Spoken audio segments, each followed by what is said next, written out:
you very much, Rex Weyler. It's great to have you here. Yeah, Brother Ben West. Doing a tremendous amount of work leading this, being one of the leaders in this campaign, along with his brothers here at Tsleil Waututh. I see Brother Phil Lane here now.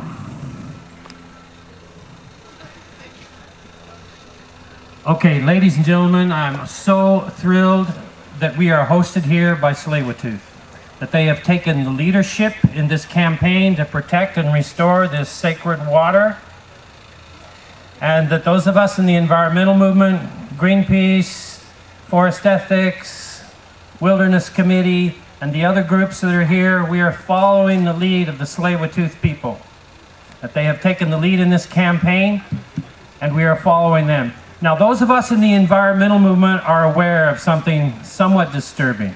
That after 40, 50 years of environmental work since Rachel Carson wrote her book, Silent Spring, the book that I read when I was a university student, the book that really awakened the modern environmental movement. In the last 50 years since the time of that book, we have hundreds, thousands of environmental groups. We have environment ministers. We have environmental laws. We have carbon taxes. We have all these things, but we are not yet winning this battle.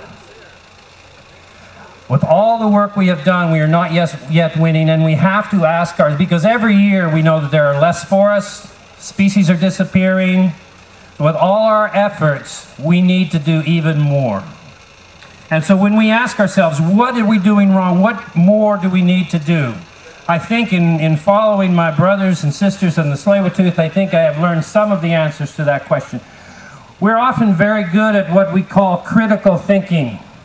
And this is something that is important that we all have to do. We have to know what bitumen from the tar sands is. We have to know the chemical makeup of this stuff. We call it the dirtiest oil in the world for very good reasons.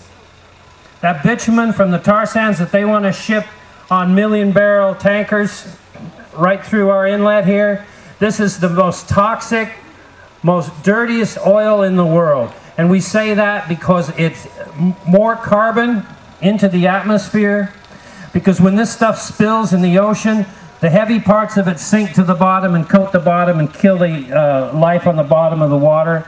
There are parts that float within the water, toxic compounds that float within the water, and there are also toxic compounds released into the air. If there's an oil spill here from one of these tankers, we will have to evacuate the lower mainland, which is what they had to do in Michigan when there's a bitumen spill on the Kalamazoo River in Michigan.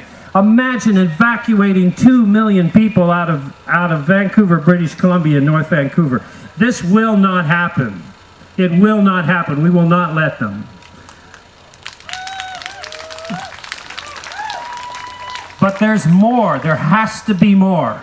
It's important for us to know that a spill out here is going to cost this region something like $40 billion. That's what it cost in the Gulf of Mexico after the British petroleum spill.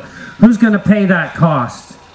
And there are costs that no one can pay. Who's going to pay the cost of the loss of the beauty of this inlet?